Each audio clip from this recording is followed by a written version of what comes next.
यह कहानी एक छोटे से गांव की है, जहां एक पुराना और सुनसान घर था। उस घर के बारे में गांव के लोग कहते थे कि वहां भूतों का वास है। कोई भी उस घर के पास जाने की हिम्मत नहीं करता था, खासकर रात के समय। एक दिन गांव में एक युवक जिसका नाम रोहन था, शहर से आया।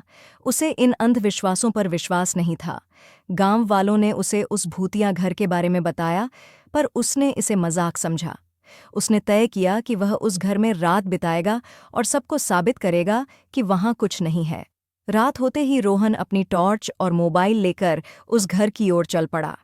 घर तक पहुंचते ही अजीब सी ठंडक और सन्नाटा उसे महसूस हुआ, लेकिन वह बिना डरे घर के अंदर चला गया। घर अंदर से बहुत पुराना था।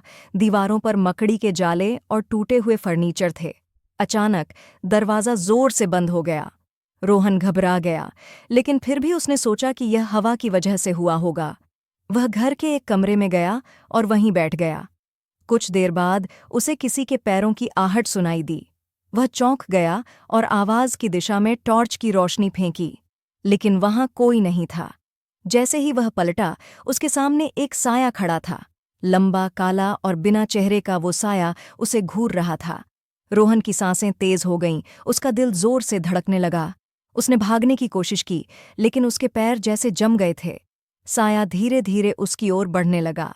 तभी उसकी मोबाइल की बैटरी खत्म हो गई और टॉर्च की रोशनी भी बुझ गई। अब अंधेरे में सिर्फ साये की आहट और रोहन की सांसें सुनाई दे रही थीं।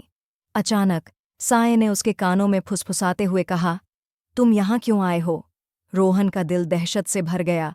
उसने कांपते हुए जवाब दिया, मैं सिर्फ देखने आया था कि यहाँ क्या है। साया हंसने लगा। उसकी हंसी इतनी भयानक थी कि रोहन के रोंगटे खड़े हो गए।